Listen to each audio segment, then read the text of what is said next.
Welcome to CNC's Claims Corner. We're happy you all could join us this Thursday at noon where we are. You may be Central Time, you may be Mountain Time or Pacific. And for those who are joining us, welcome. Good morning, good evening, good afternoon. So again, thanks for joining us today. We're going to cover another great topic today. We appreciate everybody coming on. This is episode 15 of the 2022 season, and it is our final episode of the year. Now, if you have not been able to join us and you would like to catch up on some great topics from some great speakers, some great experts, be sure and check out our YouTube channel, the CNC Catastrophe and National Claims channel. So YouTube is an interesting word to have to put together. So there you're going to, again, revisit some valuable episodes like we did, like the mobile home adjusting that we did with Terry Pritchard. Carl Snyder, he covered some risk rating 2.0. Ryan Knight with Knight Solutions talked about hail damage. And Elaine Anderson with Assurant had talked about covering a simple but very complex topic of photographs. So again, welcome to the final episode of the 2022 season. And here once again with us, we have another expert from the insurance industry to discuss a very important topic, and that is sweaty walls. Now, real quick, any questions, please drop them into the chat box or the Q&A box. And at the end, Julie will be able to pull those questions and we can get them answered from the expert. So joining us today is Jon Williams, and Jon is actually not with us. Is that correct? That is correct. Okay. So so joining with today will be Shane and Dave. Is that right? You're stuck with me instead. You got it. Fantastic. Here we go.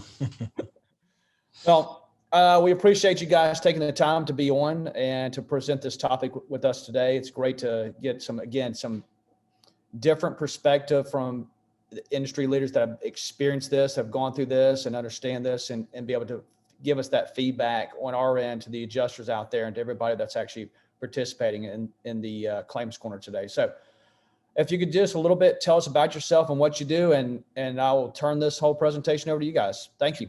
Yeah, you bet. Glad to do that. I wanted to also say that, kind of one of my first slides here is, I probably should show my slides. That would probably be a good thing to start with. And there you go. Please stand by. Get it together, Dave. I believe it will be this one. Can everybody see that? Yep. Right. I can see it. We're good.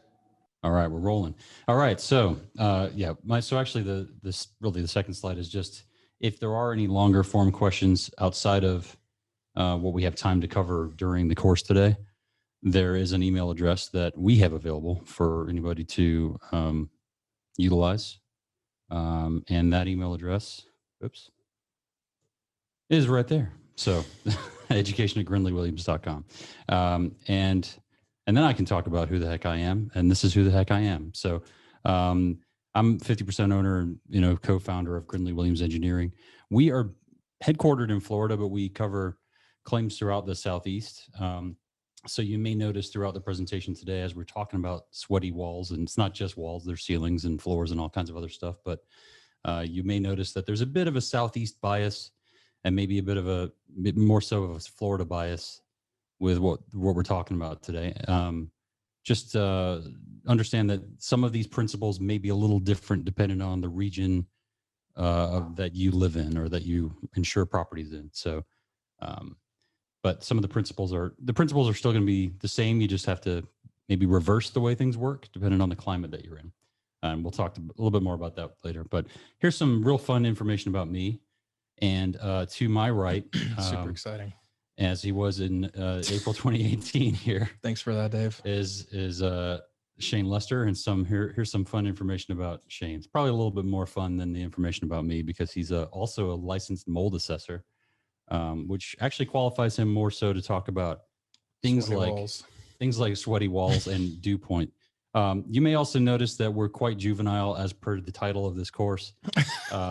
Very And with that said, if you do hear other voices besides that of me or Shane, it's probably Borat or Michael Scott or Austin Powers or something. And that is courtesy of our producer / business development associate, Brett Blondell, who's over there. There we go. So once again, we do appreciate that if anyone wants to chime in with a chat, with a question or anything like that. I like to use the Q&A function on here on Zoom or whatever this is, but feel free to use the chat as well, and that'll be fine. Which I can't see, just so you know. So you're going to have to watch that, Mr. Shane. All right. So here's some objectives, what we're going to talk about today, just to recognize why moisture control in buildings is important and understand how it all kind of works. We're going to use the term vapor drive, and really that is the crux of the course. We goof around and call it sweaty walls, but vapor drive is the phenomenon that we're here to discuss today. And what are some of the factors that really lead to that, and why is it problematic in buildings? And the biggest question you probably are already asking is, why the heck do we need to know any of this, right? I mean, this sounds kind of nerdy. It sounds kind of sciencey, whatever. Why does this apply to an insurance person? It's not wind. It's not rain. Yeah, it's none of these. It's not a plumbing leak. Right. Well, so this is the problem, is that a lot of things that come in as a plumbing leak claim or a roof leak claim or some other type of claim really are masquerading as that. And they really are not any of those things. They're actually going to be caused by just some property of the building that is creating this moisture condition inside there and causing some damage to the interior. So we can sense these things, or not sense these things, but we can identify these things fairly quickly and just from experience. And it really comes down to regional knowledge of the way things are constructed, regional knowledge of climate, and just the way moisture is going to interact. So there's some nuances to this, which we will try to unpack a little bit for everybody today, and just so you can get a little bit of a sense for what we do. I'm going to give you an example, though, just to kind of scare everybody right out of the gate. This is kind of what we're frequently presented with, maybe coming in as a roof leak claim, a hurricane claim, or something like that. So this is like an addition behind a nice house somewhere in Florida. And there was, an addition that has all this, what looks like a roof leak going on. Now, at a glance, even I look at that and say, hey, that looks like a roof leak. And that, in fact, is, of course, what the claim was. They claimed that wind caused some damage to the roof and that there's some water getting in.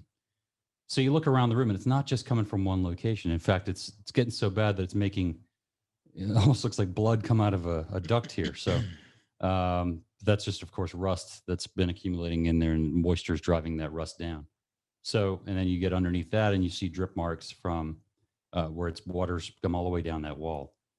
So now I have to tell you, this is an ongoing investigation. So some of the conclusions on this one are still to be determined. But here's what we were able to figure out, is that this house was built sometime in the 1980s. And recently, in the last sort of 5 or 6 years or so, somebody went ahead and changed the way the building was insulated. They added this spray foam insulation underneath the roof deck, which on general principle, I'm a big fan of. It's a really great idea. In fact, I'm currently building my own house. I'm going to do the same thing. It's a great way to insulate your attic. Dave Grindley approved. That's it. Note.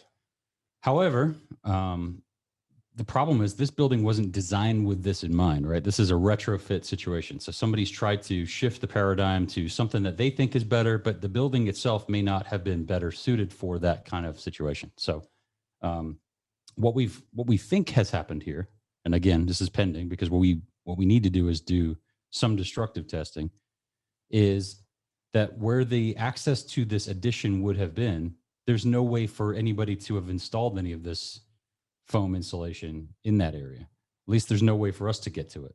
So we're questioning whether they applied it there at all. How well did they apply it? How did they even get there?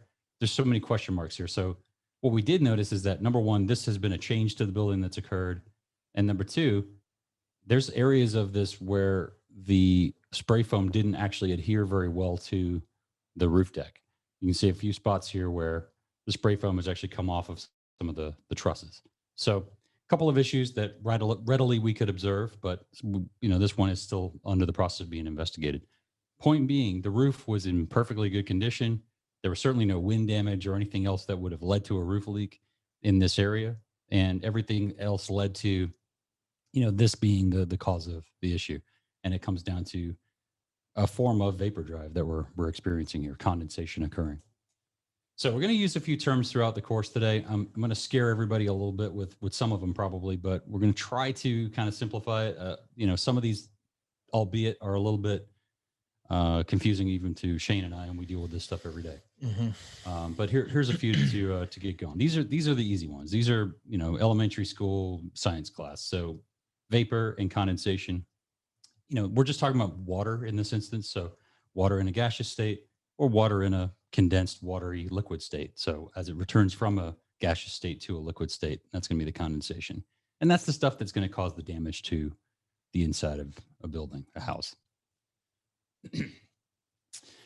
Relative humidity basically is just the amount of water vapor that's present in the air. Now, I think everyone intuitively understands what relative humidity is, so we don't need to necessarily stop the whole presentation here and get into this too hard. But yeah, this gets a little it can get a little difficult to understand. But the way I've sort of what's helped me visualize this and understand this is to look at it as an analogy to this little basic like middle school science experiment. I think most people can relate to. So Dumb it down for us, Dave. I'm going to dumb it down for myself, and hopefully others can benefit from that.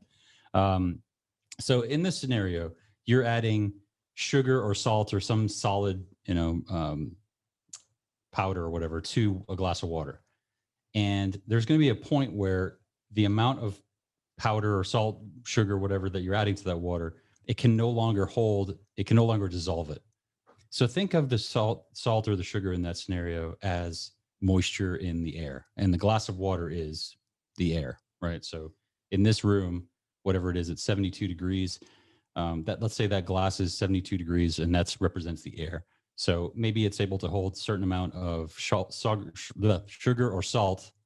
Pick a spice, Dave. At 72 degrees. You got to stick a thing. Well, we're going to go with salt. All right. So if in middle school, when you raise the temperature of that glass, somehow now it's able to absorb or dissolve more of that salt.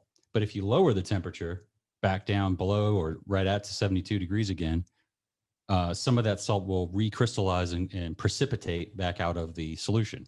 Remember that, Shane? Mm-hmm. That sound about right? That sounds about right. So this whole thing is an analogy for, once again, for the air in the room and the amount of moisture that is sort of dissolved in the air in the room or in the ambient air outside.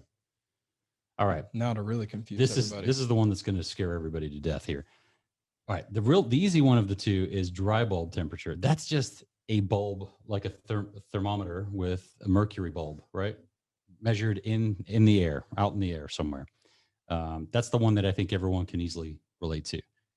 Wet bulb, the way I understand it, and Shane's going to try to explain a little bit better, but is when it's measured where that bulb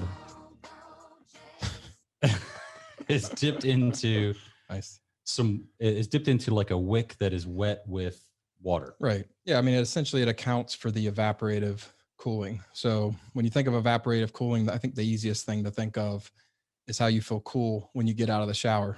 Before you get in the shower, the air is a certain temperature, the water is a certain temperature, you get wet, you come out of the shower, you feel cold. The temperature of the air has not changed. What's happened is the water that's on your skin is, I guess for lack of better terms, like a thief. So the water is an energy thief, and it is stealing that energy from the surface of your skin and evaporating into the air, which in turn is making you feel cooler. So that is kind of what wet bulb temperature does. And we use that because we need the difference between dry bulb and wet bulb to go to the next slide there. Yep. Better explain the dew point, relative humidity, and things of that sort. Yeah. So they're all related basically, right? So the relationship is that difference between those two, the wet bulb and the dry bulb. Now, we have a device that just tells us directly what the wet bulb, the dew point, what the dry bulb is, all of this relative humidity. It's all calculated on this electronic device we call the psychrometer. There, right. Yeah. But there are online conversion tools for this stuff. And there's also a chart, which we'll show on the next slide. But the key point here that I want everyone to cement in their brain, if they can, is condensation is the enemy in our vapor drive presentation here. And really that is only going to happen once you go below the dew point. So if you are on one side of drywall in an attic and you are at a certain temperature and humidity, and on the other side of drywall inside the building, you are at a different temperature and humidity, and somewhere between those two is the dew point, condensation is going to occur where? On that drywall, in that drywall. And that's where the damage is going to start to occur. You can start seeing stains, drips, that kind of stuff. Mold. So, but if you are trying to convert the old fashioned way, you have to use this super nerdy chart here. Go ahead, Brett. You play that again. There it is. And I'm going to, yeah. All right. Easy now. We get it. Easy. All right. Easy on the buttons. Somebody get the buttons from that guy. Take it away from him. So the way this works, you kind of zoom in on it. Essentially if you're given a scenario where you know the relative humidity is 50% and the dry bulb temperature that you measure with just a regular thermometer is 73, and you want to try to figure out the dew point, you go into this chart and you can basically find on the bottom, I'm sorry, well, I'm skipping ahead, I guess, but there's the 50% relative humidity curve. You find on the bottom 73 degrees Fahrenheit, and you go up to that 50% curve. And then for some reason you go over to the 100% curve, and then you go down and that tells you that it's 53. So that's the dew point, is 53. So now you know, and knowing is half the battle. The more you know. The other term that we'll use a little bit here is, and I've kind of alluded to it already, is the gradient. So when we're talking about a gradient in general, we're talking about a change in something over a given distance. So change in y over x. So when you're doing an algebra, that's all it is, y over x. In this course, the y could be anything. It could be temperature, it could be humidity, it could be air pressure. And in this course, again, x really is going to be some width or thickness or distance between two places in the building. So whether it's two sides of the sheet of drywall or exterior of a wall versus the interior of a wall, that distance that's occurred, that's the x that we're looking at. So the gradient that we're concerned about is what change in temperature or humidity has occurred from one side of that object to the other. And if that happens to coincide with the dew point, then condensation will happen and bad things will ensue. So here's some more introductory stuff. Air conditioning. We cannot really exist in this state in Florida here without air conditioning. And in fact, Don't want to anyways. yeah. The whole reason that the southern part of the United States has become so populated is because of air conditioning. It was first developed in the early 1900s, I think originally as a way to cool down a printing press or something. Then the guy, Willis Carrier, that invented that, you've seen Carrier on bunch of air conditioning, that brand is still a major brand for air conditioners. He saw an opportunity there to use that beyond the original invention of it, and said, hey, we can use this to, make movie theaters cool or whatever. So it was at first a very novelty thing. Then it became a thing that only the rich folks had. And then it became kind of everybody had it. And especially in certain parts of the US, it is a necessity. You would not be able to live in the heart of Texas, I'm sure, very comfortably without an air conditioning system that works. So since the 1960s, you'll notice that the population of all of those states in the South kind of exploded, and it all kind of coincides with air conditioning. And that begins the battle of humans versus nature. That whole thing is, we used to sort of live more in harmony with nature, and now we're trying to combat it. And with that, there's a shift in the balance, right? We've taken it away from the natural harmony of things, and we've tried to mess with it.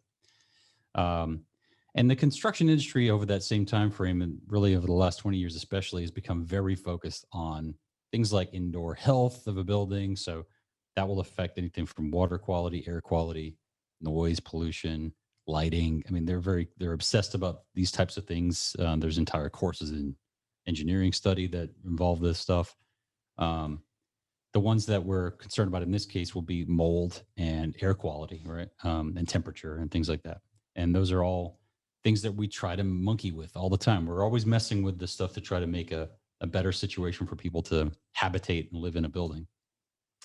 And when you've got an older building and you're trying to make it more modern, you like to add this newer technology to it, which again changes that natural equilibrium, that natural harmony that that building once had with its environment. You are now changing that paradigm. You're altering the equation, essentially. So they've been retrofitted with new materials like insulation, air conditioning, and it's changed the way things work. So for new buildings, really having all of this new technology that's been available, the effect of all of that really wasn't known until the buildings have been placed in service. So it's too late once the problems have been discovered. It's like, hey, we didn't even know this was going to happen. And guess what? Now you've got to deal with it. You got to live with it.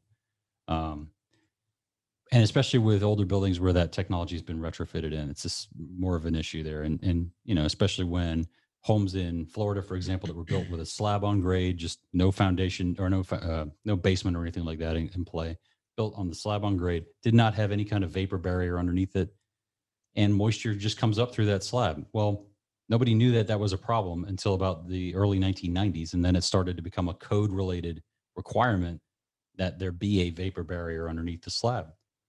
But people that have wanted to put a nice wood floor on top of their slab are now starting to see the effect of not having that vapor barrier there, because that wood floor starts to rot. So you're just starting to see these things only when you try to change the equation again, so to speak. All right. One thing that's going to be important, I kind of alluded to it earlier, is that this is going to be dependent upon the climate zone that you're in. So here we are in Florida right now, Shane and I. It's hot, it's humid, it's gross, it's sweaty. Very hot. So technology is essentially to keep the interior of a building cool relative to the exterior, and versus, up north in Minnesota, where the objective might be to keep the interior nice and warm and maybe even add humidity to it versus the exterior cold, maybe dry air. So all of this stuff depends on where you live. Controlling moisture is probably the most important part of how buildings remain healthy and how long the materials that they're made out of are going to last. And so vapor drive is one of those things that's often overlooked, but it's a critical aspect of designing a building that's safe and healthy for everybody to occupy for a long period of time. Why do we bother worrying about any of this, right? Biggest issue, number one, first issue usually is just comfort of the people that live there or have to occupy it as an office or warehouse or whatever it is that they're doing. So you don't want to be uncomfortable in your own home or your office or wherever you're at. So moisture control and indoor air quality is going to be a big issue there for everybody. Bigger issue probably than just being comfortable is breathing toxic things, right? So if you have poor quality control of the air and moisture, you're going to have issues with microbial growth. Shane can teach an entire course on that, but we're not going to do that today. Mycotoxins, the next slide. It's delightful. The other thing is that we need to have mechanical systems that operate properly. So if you're not doing it right, the poor little critter falls off the wheel. That's too far, Brett.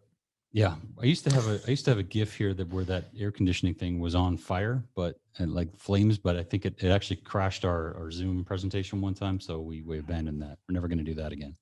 I'm going to blame it all on that GIF. Smoky condenser it is. And then, so the other thing is the durability of the actual components in the building. That if you don't have optimum conditions, things will get corroded faster. Things will decay. Things will start to fall apart. So these are the reasons why we do need to control moisture. How do we go about doing that? Several ways, right? So first way to do it, and it's kind of the primary means of defense here, is to divert water away. So main way that buildings get saturated with water is when it rains. If you're in a state like Florida or anywhere in the Southeast, you get rain through like a monsoon type season, or at least, like a weekly storm front type situation will pass through. Other parts of the U.S. probably doesn't have this kind of issue, but certainly we do down here. So the way you address that is you have a sloped roof. You have roof eaves that direct water away from the actual walls of the building. You have a graded site that drains water away from the foundation of the building. Ideally, some gutters in there. So yeah, essentially all of that is to divert things away. And even the outside walls and the shingles are all cladded in some sort of water resistant material that's going to direct water away from the outside of the building. So first way to do it, divert. Number two, drainage. Similar to diversion, but you understand that there is going to be some amount of water that gets through that primary barrier. And that you just got to allow that to drain away once it does get through it. So that includes things like weep holes underneath brick cladding, a weep screed underneath a stucco or something like that, or at the end of the bottom of a vinyl siding or a hardy board siding, to allow the water that does get in there for whatever reason, if it's condensation or if it's rain or whatever, it's got to be able to get out of there. You can't just let it sit there and rot the wall framing out. So drainage. And then if it's a basement or anything like that, you've got to design your basement according to how water is going to get out of there. You don't want it to just sit there and become like a mold castle inside there. So drainage is going to be a big factor. Another way to do that is, as I mentioned earlier, vapor barriers. Now, truth be told, there's no such thing as a vapor barrier. There's no real barrier to moisture. Retarder. So really it inhibits, it doesn't completely block. So we call it a vapor retarder membrane. That's actually what's referred to in the building code. And so the way you select that is based on how permeable or how well it blocks moisture. And it's rated based on what's called a perm, not the kind that curls your hair, but how much water vapor it prevents from getting inside the building envelope. And so it rates different materials. This came from just a textbook, a McGraw-Hill textbook here. And it shows just a variable, just a variety of different types of materials and how well they're rated for permeability. So the best materials are up at the top, the lower rated ones are at the bottom. So unfortunately, gypsum board, that's like drywall, not very resistant to moisture. In fact, it's considered quote unquote permeable, has a perm rating of greater than 10.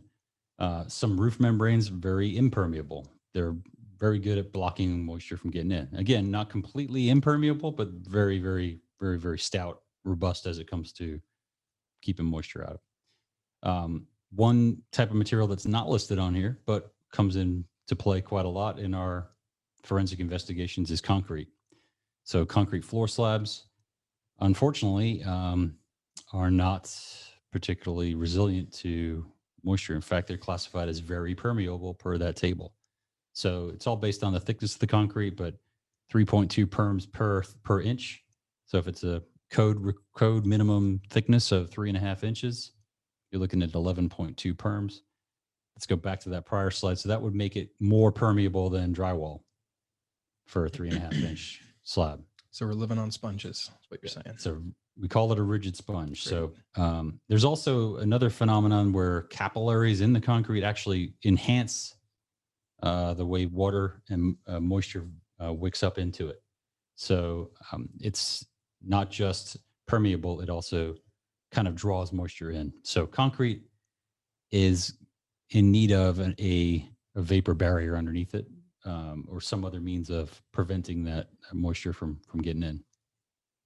And the final way that we tool that we have in our tool bag here to prevent vapor drive issues is by using just drying, right? So allowing airspace between the exterior cladding and the interior wall assembly for any moisture that does get in there to be able to be dried out. Now, can't really do that underneath the house usually, right? Unless there's a crawl space underneath there that's well ventilated. If you're just talking about a slab on grade, there's no way to dry that out. It's going to be as dry as the soil around it is going to allow it to be. And that's where that vapor barrier is the only means of keeping that thing dry. But exterior cladding and things like that, you can install it with the idea of drying it in mind. So what the hell is vapor drive, right? We've gone through all of this and we still haven't really mentioned what is even going on here. Oh my gosh. Another nerd alert. Nerd alert. Thermodynamics. Thermodynamics is a really It's my interesting, favorite class in college. really interesting course. Nerd alert. Oh God. It was a really interesting course. The problems were very, very difficult to solve, but fascinating lecture material. We're going to start with chapter 1. I know it's everyone's favorite. So let's get into thermal gradient. No, you know what? I'm not going to do that. We're just going to break it down into non-engineer, normal people terms here. That's better. Allow myself to introduce myself. Supposed to open with that one, Brett. Got a little late on that one. All right. So breaking it down into normal people terms, unless you are adding energy, heat generally is going to go from things that are warm to things that are cold. Make sense? Very nice. Like dead bodies don't get warmer; they get colder, right? Because you're not using energy anymore. It's very graphic. Dave. I see dead people. Moisture, So hot to cold. yeah, moisture is going to go from places that are warm and humid to places that are cold. These are just thermodynamic facts. Moisture is also going to go from places that are of high moisture concentration to places that are of low moisture concentration. Think of it as crawl space to interior living space. There you go. And then air goes from places that are of high pressure to areas that are low pressure. Just the high pressure wants to force things outwards. Low pressure is like, hey, come on over here. And also gravity acts downwards. And I've got, when you guys get the lecture slides here, feel free to click on gravity. And you may notice that there's a link to a YouTube video there where it talks all about how gravity isn't actually a force. So enjoy that on your own time, though. Thanks for that, Dave. So I want to try Nerd alert. use the heck out of that one today. So I want to wait sort of, again, I try to like make this visible for everybody. Visual for everybody. Anyway. Visible? Visible, yeah. Visible is good. Visual. So in this graphic here, we've got just a glass of ice water, right? Everyone's seen one of those before. And in that situation, just sitting in a room like this one, that glass is far colder than the surrounding room. So that is actually going to receive energy from the room, right? Would you say it's below the dew point? It is below the dew point. And Saturation occurs. That's why condensation occurs on the outside of the glass. But that Nerd alert. there's going to listen. This entire course is nerdy. You could play that all day, but let's just accept it as nerdy. All right, move on. So this thing is receiving energy in the form of heat, ambient heat from the room. All right, energy is going into that glass, and it's going to eventually melt it, and it's going to return it to regular room temperature water. Equilibrium. This guy right here is a glass of or a cup of delicious, I don't know, coffee, tea, whatever. It's about coffee 30. Hot chocolate. Mm-hmm. And it is giving off energy, right? Because you see steam coming out of it. So that's giving energy to the room. It's adding heat to the room. So there you go. It's energy coming out of that. Right? Correct. This guy right here is the perfect sweet spot. This is what we like to call equilibrium. And what you've noticed here of those three scenarios is that everything seeks equilibrium, right? If you've got an ice cold glass, eventually it will find equilibrium with the surroundings and it will become a room temperature glass. If you have a hot cup of coffee and you set it there long enough, eventually it will seek equilibrium with the surrounding room. It will become a room temperature cup of coffee. All right, now replace the glasses and cups of liquid here with a house or any kind of building. That house is really no different in that situation. There's an amount of energy that's going into that house, and there's an amount of energy that's coming out of that house. And energy can be in the form of moisture, it can be in the form of heat, it could be in the form of whatever. Sound. Doesn't really matter. There's going to be some form of energy that's kind of either getting in or getting out of it. And it is always going to seek equilibrium under natural, normal circumstances, unless energy is being added into the equation via an air conditioning system or something, right? So equilibrium is a key concept here in vapor drive. So moisture is going in or out, and it depends on whether you are hotter inside your house than you are outside, or you're hotter outside than you are inside. Make sense? We're typically on the right the right picture there here in Florida. Right. Why is this big? Why is this a big deal? So this is kind of a big deal because over the ages, since humans have built buildings, right, we have shifted that paradigm in our favor, we think, from buildings that were completely open to the environment around it, where there was no vapor barrier, there was no air conditioning system. In fact, air just flowed freely through all the materials, and moisture also did the same. And people just were okay with that. That was normal at the time, and we were fine.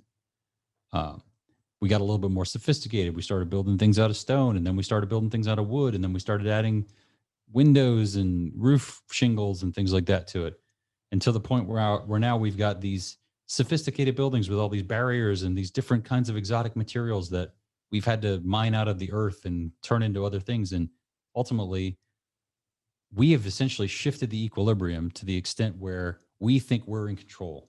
Well, the equilibrium does not care what we think we're in control of. Equilibrium is just going to be something that nature is going to try to reach, regardless of what we try to do. So all we're doing is battling. That goes back to that guy fighting a tree with a sword, right? All right. So back to how vapor drive works.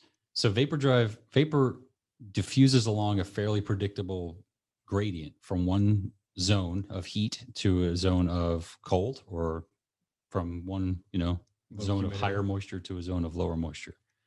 Once it hits a dew point, it's going to condense. Mentioned that a few times. If you happen to be right in the middle of that zone and that's where your drywall is, that's where your condensation is going to occur. And the most critical and infrequently overlooked factor is the usage of the interior space, which can significantly impact the temperature and humidity. What does all that mean? So consider the difference in the following conditions. Bathrooms experience high humidity in a confined space on a regular basis. That's why the code requires a vent fan. If you don't have a vent fan in your bathroom, you may notice that mildew, mold grows on the ceilings, or may even grow on the walls. It just gets, it doesn't ventilate because condensation is occurring on that surface, and the microbial material has a way of growing there. Kitchens, a little bit different. They're going to experience high heat and elevated humidity pretty much every day. Some kitchens have an exhaust fan over the hood, but not everyone uses it. And not all of them vent outside. Sometimes they just recirculate. So you're going to see issues of, whatever those issues might be in a kitchen. Bedrooms, living rooms, dining rooms are all low humidity portions of the house. But where all of that can be messed up is where a return air register is located. Looks like we have a question, actually. How does occurrence of cement slab efflorescence? Oh gosh, I've got a case study for efflorescence, so we're gonna hit that one up in a minute. So where does the return air register located? So warm air rises, right? So shouldn't the air register that's bringing warm air out of the house and recirculating it through the cooling coils, shouldn't that be located somewhere up in the ceiling? What if it's located near the floor? What if it's located right near a duct where cold air is being blown practically right at it? Is it even located in the right spot where it's doing anything at all? I mean, especially in like an older house where it's been retrofit into there, not a whole lot of thought or design gets put into that. It just gets put in and you got to deal with it. All right. I want to go through some examples of things that we've seen here.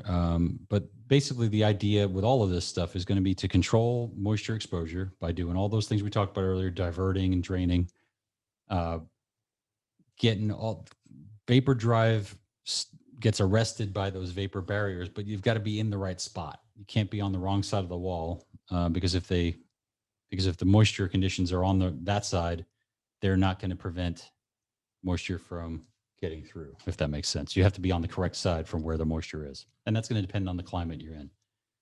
And then ventilation and things like that all come into play. And then the one that is often overlooked is use of the air conditioning system in the correct manner. I can't tell you how many homes that I've inspected that people don't use the air conditioning system at all. or they use it while having windows open inside the house. Leave the fan on all the time. Or they just use it at night and let it get moldy and gross throughout the day. And all of these things are going to lead to problems. And basically you have to have a balanced system for it to work. All right. I'm going to skip a bunch of this stuff here because I feel like it's a little bit repetitive, and that's just Get to the good stuff. self-criticism here. Let's get into some case studies. All right. This one is a single family home in Orlando, Florida, Disney World area. So the claim came in as discoloration or some sort of dust-like material on the interior walls. It had been checked for plumbing leaks, roof leaks, none of the above. So all of that had already been done before our firm was brought on board to start looking at it. And here's what we found. So this is actually a fairly good photo, but I will say that sometimes when you're photographing moisture or conditions like discoloration, the camera doesn't always pick it up. So we sometimes have to do a little Photoshoppery and enhance a few things. So I'll show you kind of a original image and an enhanced image on some of these. So this was what you see, and then the enhanced version of it. And what you can see here is like a ghosting of the wall framing. This is an interior wall, and you notice this is like a vaulted ceiling. So that sort of horizontal line that you see across the top of the wall framing there denotes just that. It's the top of the wall framing, and everything above that is really just in the attic. The other side of that top part of the wall is in the attic, whereas behind the rest of that wall, there's just another bedroom or something there behind that. So you've got an attic space there. So you see that what's happened is that wherever there's wall framing, you see this ghosting effect where you kind of see the imprint of it through the drywall. And you also see there's a few dots and dark color spots there. That's actually where the drywall screws are at. So those are actually corroding because it's so moist inside that wall. Everyone's favorite word. That's what she said. So this is the same house, of course, different room. Now, again, a little bit hard to photograph, so we'll enhance it. And you can see, once again, that ghosted sort of effect on the walls. And then you see the attic above in that vaulted ceiling area there. A couple more spots. This is a ceiling, of course, enhanced. So just a few. This almost looks like someone didn't do a great job painting at the first glance, but just seeing the rest of the house, this was just another example of like a microbial, like a dusty substance that was collecting on the surfaces there. Now, offhand, not a roof leak, right? It's happening in too many places in the house for it to be a roof leak. So you got to be thinking, what else could it be? Well, this is where the experience kicks in, and we say, well, it seems like it's a vapor issue. Let's see what could be going on there. Well, they are using a dehumidifier inside the house, so it's actually very dry inside there. The temperature was nice. It was great, but that can actually work against them in this situation because, as we talked about earlier, when you have when you're changing that equilibrium, it actually draws more moisture in now because you've now reduced the temperature inside, you reduced the humidity inside, so that's created like a Larger differential. Yeah, haven for that to try to get in. So you've made it even worse. In trying to make it better, you've actually made it worse. So you get up in the attic and you notice that there's areas where there's insulation missing from some of those spots where we took photos from the interior. And so now you've got a place where there's hot, really, really hot, humid attic air in contact with one side of that drywall. And yet on the other side of the drywall, you've got 40% humidity, 70-degree interior climate air. And so in between there, you've got a humongous differential, right? And of course, the dew point is going to occur right in between those. And that's where condensation is occurring on that drywall. When condensation occurs, it leaves the surface a little bit moist. That leaves a little place for dust and things like that to get stuck to it. And that's where you get your discoloration. So, And your mold. Exactly. So, and you can limit the mold somewhat by keeping that interior humidity low, but you're not going to limit the dust and the gross, just particulate matter that accumulates there. A couple more shots inside this attic. Again, a few more spots inside the house where the insulation was just kind of moved and shifted from the walls. They didn't really do anything to attach it to anything here. So it's just kind of set up against it, and they just assumed that it would always stay where it was. Then our engineer that was on site noticed that the attic felt extremely warm and humid, way warmer than more humid than you normally would feel. And they're always warm and humid in Florida, but this was a situation where you could barely breathe. So what he started looking for was, well, what's the ventilation situation? And somebody had kind of painted over most of these soffit vents. So these perforations, they're supposed to provide ventilation, but a good number of them had been blocked off by paint.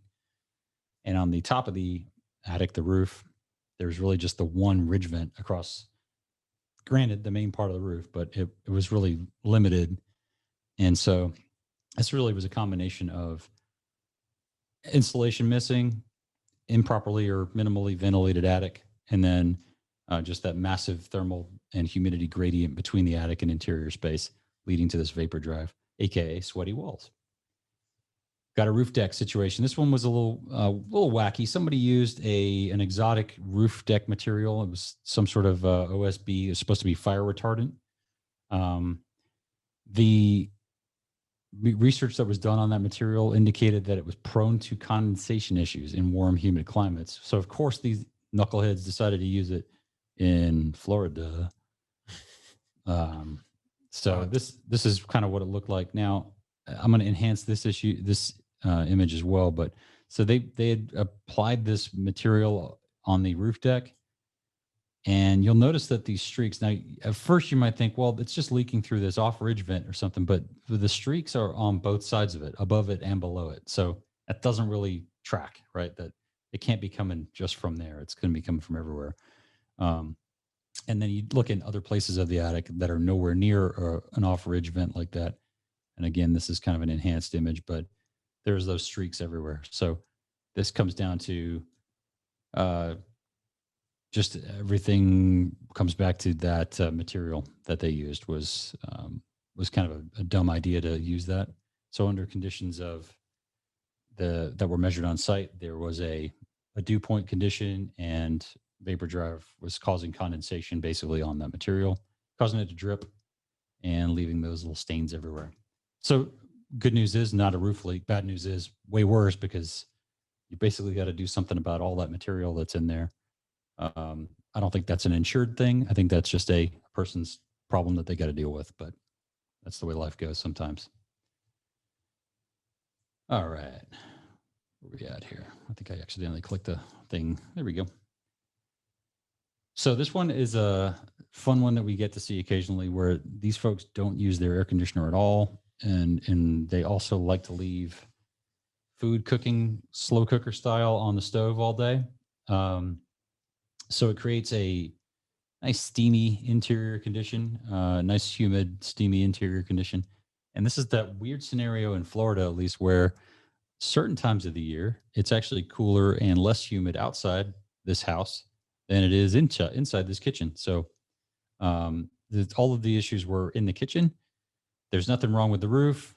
You see drip stains and drip marks on the actual ceiling material. And essentially all that was because there are certain times of the year where the attic is actually cooler, and therefore a temperature and thermal and humidity gradient occurs. It's reversed. Yeah, it's the opposite of what we just saw in that prior one, right? So same kind of thing, just in reverse. Now, were you there in the winter, Dave? Or you didn't get to see that one? That one wasn't me personally. Okay. That I'm not entirely sure. Well, it's another factor to consider when you're on these things, is what time of year it is. These conditions may be the complete reverse in the winter. So you may see, like on that one, you saw the condensation staining on the ceiling, because like Dave said, in the winter, they're in there creating a steamy kitchen with their slow cookers and steam all day. And the dew point is right there at the surface of that ceiling because of the cold drywall. So that's where it's condensing. But in the summer, that wouldn't be the case, I would imagine. Just noticed that we got a good question here, and I'm getting to that efflorescence one here in a minute, so we'll get back to that. But is it true that just because the HVAC system, butchering that, HVAC system is big doesn't mean it's the right fit for the home? That is true. That's correct. It needs to be the correct size. Yeah, if it is too large, it is not going to cycle long enough. It's going to satisfy that temperature requirement very quickly. and then it's not removing humidity. So you definitely want it to run long enough to remove the humidity, which is the primary purpose of the air conditioning system. That is correct. I agree. I'm going to say we've answered that one live, and I'd say that was answered 100% correct. So nailed it. Nailed it. All right. So this one we see a lot too in Florida. And again, this may be relatable for folks where there are predominantly slab on grade structures. Yeah, we see this a lot. So was this one yours, Shane?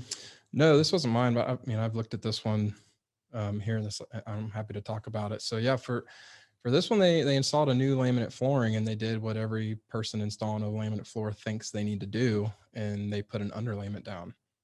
The problem was that they put the underlayment down on top of an existing parquet floor finish. So that floor finish was not removed.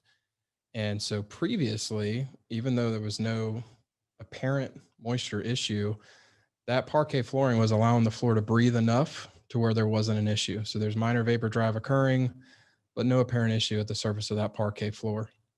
Then they come in and they put this impermeable vapor barrier down and put the laminate on top of that. Well, now the condensing plane is the surface of the parquet. As that moisture drives through underneath that vapor barrier, that's where it stops. And so now you've got the parquet that's going to hold that moisture, can't breathe, thus expand, thus tint up like this, and then ultimately distorted that laminate floor finish. So it's like a delicious moldy sandwich. Vapor barrier, not always great, especially if you're putting it on top of wood. And this goes back to, recommend that. It's got to be in the right spot, right? Yep. The key is it's a great idea to put one there, but it's in the wrong spot. Yep. If it was on the slab, it would have been fine. Yeah. Take away the parquet first. The guy just got lazy. But yeah, this was the actual material they used. And you see what happened there. So we already explained all that. So here's your efflorescence. Hey, efflorescence. Not to spoil the answer, but so this one was a new owner of an existing home. The tile floors had been there before they moved in. She couldn't understand why this efflorescence issue was going on. There was like a substance on the floor. When you see it in a second on the next slide, you'll be like, yuck. But prior to GWE's site visit, she had been sort of instructed to let the moisture just accumulate so that we could see it without doing any cleanup. There were no leaks in any of the supply lines or anything like that. There's nothing else. We always try to look for a simple explanation first. And if there's nothing like that, then we get into more sciencey stuff, right? So no other adverse conditions as far as weather. So here's what it looked like. And, it's unsightly. Obviously, it's not harmful. It's weird. It smells like vinegar. If you ever get up, you have enough courage to get up close and give it a sniff. That's what she said. No, you got stand by with that one, aren't you, Brad? Yeah. So what's happened here? So efflorescence in general is dissolved salts and minerals, basically, that have been drawn up through the concrete slab by the vapor as it's being forced up into the house. So once it actually hits a nice capillary action there too. Yeah, capillary action. So once it actually hits the surface where that vapor evaporates, it leaves behind all those minerals that it absorbed on its way up there. And that is why it kind of has a smell of vinegar, I guess, because the concrete is basic. Concrete is basic, so it's got like I don't know. Anyway, whatever the chemical components that it's bringing up there, I think it's I don't know. I forget what it is, but there's a chemical that's bringing up that smells like vinegar. It's not vinegar, but it smells like vinegar. So it looks funky, but this one had, I guess it was been described to me by the engineer that did this as like you could actually hear once they swept all this away, you could hear like the fizzing and bubbling of this thing, like a little geyser coming up out of the tile. And what was going on here is the tiles themselves were a very good quality porcelain tile, which is very impermeable, which is great. But the more impermeable than ceramic. Yeah, but unfortunately the mortar that they used was an epoxy mortar, but they didn't have really great coverage of the mortar, or not the mortar, but the grout rather. So there's little pinholes and little gaps in that grout, and that was allowing for that vapor drive to be sort of forced up through those little pinholes. And so there you go. So vapor drive is one thing that can result from vapor drive is efflorescence. And yeah, I mean, important to note here too, even if you dig at the foundation to try to see if they have a vapor barrier, a lot of the times we've found that even homes that have vapor barriers or vapor retarders, as we called them earlier, still have issues like this. So that could usually mean that there may be a imperfection in that barrier somewhere under the slab, right, just still allowing water to get through. This one is one that Shane just did recently, so you'll let him. Yeah, this one was a single family home in Laude, Florida. Laude. If anybody knows where Laude is, pop quiz. No, so that's like northeast of Gainesville, kind of in between Gainesville and Jacksonville. And the concern here was that the interior floors were collapsing. They didn't really know why, so they called us out to investigate. And as you can see here, the floors were very, very wavy inside. And as much as a homeowner liked surfing, they were not really prone on having waves on the inside of their house. Not really the desired look. Not really the desired look. There's a close up there. You can see just how bad this one was. This one was actually kind of scary to walk. So we had to stay on those platforms that were kind of supported by the floor joists there. So upon lifting up the flooring, which by the way was an LVP flooring, that's a luxury vinyl plank. So this is a super, super impermeable floor that they put on. I think that the previous floor covering they had was carpet, and they really didn't have any issues in here. And that's because the carpet would allow the floor to breathe. So vapor conditions underneath this elevated home aside, they didn't have any issues because that carpet could breathe. They put LVP down, lo and behold, the floor completely decayed. And as you can see there, like we could stick our fingers straight through the floor sheathing. There was no structural integrity left in the sheathing here whatsoever. And that's like a moldy substance on the underside of the LVP too, right? It is. Yep. So they had some mold growing as well. It's very, very kind of hard to breathe in this one. So we were wearing masks, some N95s on this one. Yeah, that's it's deteriorated to the point of just disintegration. Yeah, it's absolutely failed. This one actually had a dangerous and unsafe conditions letter with it. So as you can see in the crawl space, evidence of high moisture levels is very apparent, and there is no vapor retarder on grade. There's no type of insulation on the floor. It's just wide open, damp, humid conditions.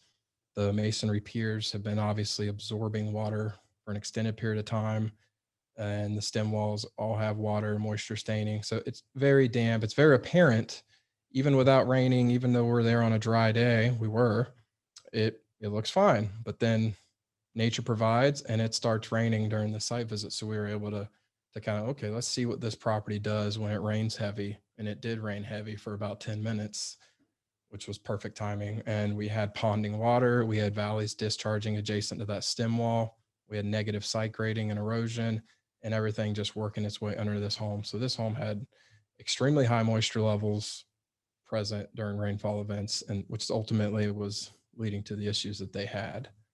Would you just look at that? Yeah. So yeah, I already hit on that. So no gutters, minimal site grading, no vapor barrier, large thermal gradient between the crawl space and the interior, like we discussed earlier. And the biggest issue here, I think, is when they installed that LVP, that vinyl plank, luxury vinyl plank flooring, it changed the situation, right? Because previously all that vapor was allowed to just go right through, probably went through carpet or something. Yeah, they actually had carpeted bedrooms that were still perfectly fine. You could walk through those, no problem. So once you disturb that equilibrium, frequently this is when the issues start to be noticed. And a side note here, a lot of the times with these claims, we notice that they've either covered up the vent ports on the stem wall,